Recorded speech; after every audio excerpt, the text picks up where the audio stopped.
2007, I became the Attorney General of the state of New Jersey. Before that, I'd been a criminal prosecutor, first in the Manhattan District Attorney's Office, and then at the United States Department of Justice.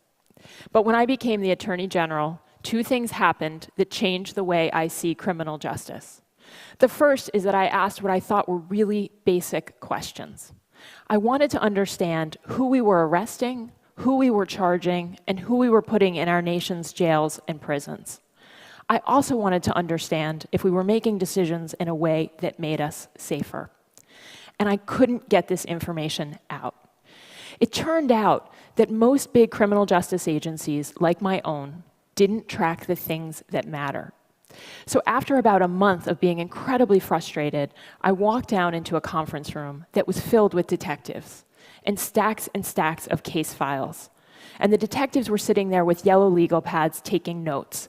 They were trying to get the information I was looking for by going through case by case for the past 5 years. And as you can imagine, when we finally got the results, they weren't good. It turned out that we were doing a lot of low-level drug cases on the streets just around the corner from our office in Trenton. The second thing that happened is that I spent the day in the Camden, New Jersey Police Department. Now, at that time, Camden, New Jersey was the most dangerous city in America. I ran the Camden Police Department because of that. I spent the day in the police department, and I was taken into a room with senior police officials, all of whom were working hard and trying very hard to reduce crime in Camden. And what I saw in that room, as we talked about how to reduce crime, were a series of officers with a lot of little yellow sticky notes. And they would take a yellow sticky, and they would write something on it, and they would put it up on a board. And one of them said, "We had a robbery 2 weeks ago, we have no suspects." And another said, "We had a shooting in this neighborhood last week, we have no suspects." We weren't using data-driven policing. We were essentially trying to fight crime with yellow Post-it notes. Now, both of these things made me realize fundamentally that we were failing. We didn't even know who was in our criminal justice system. We didn't have any data about the things that mattered, and we didn't share data or use analytics or tools to help us make better decisions and to reduce crime. And for the first time, I started to think about how we made decisions. When I was an assistant DA and when I was a federal prosecutor, I looked at the cases in front of me, and I generally made decisions based on my instinct and my experience. When I became Attorney General, I could look at the system as a whole. And what surprised me is that I found that that was exactly how we were doing it across the entire system, in police departments, in prosecutors' offices, in courts, and in jails. And what I learned very quickly is that we weren't doing a good job. So I wanted to do things differently. I wanted to introduce data and analytics and rigorous statistical analysis into our work. In short, I wanted to moneyball criminal justice. Now, Moneyball, as many of you know, is what the Oakland A's did, where they used smart data and statistics to figure out how to pick players that would help them win games. And they went from a system that was based on baseball scouts, who used to go out and watch players and use their instinct and experience, the scouts' instincts and experience, to pick players, from one to use smart data and rigorous statistical analysis to figure out how to pick players that would help them win games. It worked for the Oakland A's, and it worked in the state of New Jersey. We took Camden off the top of the list as the most dangerous city in America. We reduced murders there by 41%, which actually means 37 lives were saved. And we reduced all crime in the city by 26%. We also changed the way we did criminal prosecutions. So we went from doing low-level drug crimes that were outside our building to doing cases of statewide importance on things like reducing violence with the most violent offenders, prosecuting street gangs, gun and drug trafficking, and political corruption. And all of this matters greatly, because public safety, to me, is the most important function of government. If we're not safe, we can't be educated, we can't be healthy, we can't do any of the other things we want to do in our lives. And we live in a country today where we face serious criminal justice problems. We have 12 million arrests every single year. The vast majority of those arrests are for low-level crimes, like misdemeanors, 70 to 80%. Less than 5% of all arrests are for violent crime. Yet we spend $75 billion, that's B for billion, dollars a year on state and local corrections costs. Right now, today, we have 2.3 million people in our jails and prisons. And we face unbelievable public safety challenges because we have a situation in which 2/3 of the people in our jails are there waiting for trial. They haven't yet been convicted of a crime. They're just waiting for their day in court. And 67% of people come back. Our recidivism rate is amongst the highest in the world. Almost 7 in 10 people who are released from prison will be rearrested in a constant cycle of crime and incarceration. So when I started my job at the Arnold Foundation, I came back to looking at a lot of these questions. And I came back to thinking about how we had used data and analytics to transform the way we did criminal justice in New Jersey. And when I look at the criminal justice system in the United States today, I feel the exact same way that I did about the state of New Jersey when I started there, which is that we absolutely have to do better. And I know that we can do better.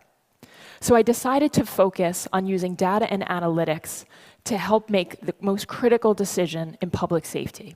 And that decision is the determination of whether, when someone has been arrested, whether they pose a risk to public safety and should be detained, or whether they don't pose a risk to public safety and should be released.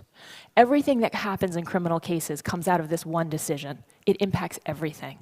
It impacts sentencing, it impacts whether someone gets drug treatment, it impacts crime and violence. And when I talk to judges around the United States, which I do all the time now, they all say the same thing, which is that we put dangerous people in jail and we let non-dangerous, non-violent people out. They mean it and they believe it.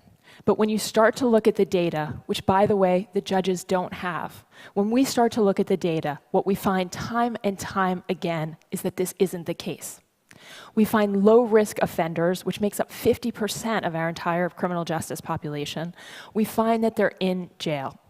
Take Leslie Chu, who was a Texas man who stole 4 blankets on a cold winter night. He was arrested, and he was kept in jail on $3,500 bail, an amount that he could not afford to pay. And he stayed in jail for 8 months until his case came up for trial, at a cost to taxpayers of more than $9,000. And at the other end of the spectrum, we're doing an equally terrible job. The people who we find are the highest risk offenders, the people who we think have the highest likelihood of committing a new crime if they're released, we see nationally that 50% of those people are being released. The reason for this is the way we make decisions. Judges have the best intentions when they make these decisions about risk, but they're making them subjectively.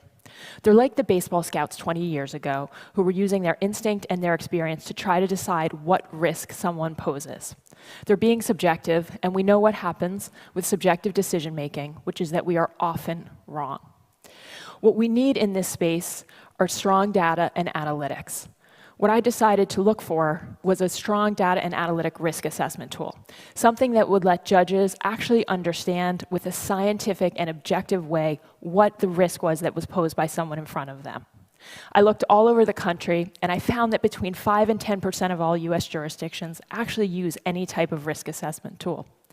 And when I looked at these tools, I quickly realized why. They were unbelievably expensive to administer, they were time-consuming, they were limited to the local jurisdiction in which they'd been created. So basically, they couldn't be scaled or transferred to other places. So I went out and built a phenomenal team of data scientists and researchers and statisticians to build a universal risk assessment tool so that every single judge in the United States of America can have an objective, scientific measure of risk. And the tool that we've built, what we did was we collected 1.5 million cases from all around the United States, from cities, from counties, from every single state in the country, the federal districts. And with those 1.5 million cases, which is the largest data set on pretrial in the United States today, we were able to basically find that there were 900 plus risk factors that we could look at to try to figure out what mattered most. And we found that there were 9 specific things that mattered all across the country and that were the most highly predictive of risk. And so we built a universal risk assessment tool. And it looks like this. As you'll see, we put some information in, but most of it is incredibly simple. It's easy to use. It focuses on things like the defendant's prior convictions, whether they've been sentenced to incarceration, whether they've engaged in violence before, whether they've even failed to come back to court. And with this tool, we can predict 3 things. First, whether or not someone will commit a new crime if they're released. Second, for the first time, and I think this is incredibly important, we can predict whether someone will commit an act of violence if they're released. And that's the single most important thing that judges say when you talk to them. And third, we can predict whether someone will come back to court. And every single judge in the United States of America can use it because it's been created on a universal data set. What judges see if they run the risk assessment tool is this. It's a dashboard. At the top, you see the new criminal activity score, 6, of course, being the highest. And then in the middle, you see elevated risk of violence. What that says is that this person is someone who has an elevated risk of violence that the judge should look twice at. And then towards the bottom, you see the failure to appear score, which again is the likelihood that someone will come back to court. Now, I want to say something really important. It's not that I think we should be eliminating the judge's instinct and experience from this process. I don't. I actually believe the problem that we see and the reason that we have these incredible system errors where we're incarcerating low-level nonviolent people and we're releasing high-risk, dangerous people is that we don't have an objective measure of risk. But what I believe should happen is that we should take that data-driven risk assessment and combine that with the judge's instinct and experience to lead us to better decision-making. The tool went statewide in Kentucky on July 1st, and we're about to go up in a number of other US jurisdictions. Our goal, quite simply, is that every single judge in the United States will use a data-driven risk tool within the next 5 years. We're now working on risk tools for prosecutors and for police officers as well, to try to take a system that runs today in America the same way it did 50 years ago, based on instinct and experience, and make it into one that runs on data and analytics. Now, the great news about all this, and we have a ton of work left to do, and we have a lot of culture to change, but the great news about all of it is that we know it works. It's why Google is Google, and it's why all these baseball teams use Moneyball to win games. The great news for us as well is that it's the way that we can transform the American criminal justice system. It's how we can make our streets safer, we can reduce our prison costs, and we can make our system much fairer and more just. Some people call it data science. I call it moneyballing criminal justice. Thank you.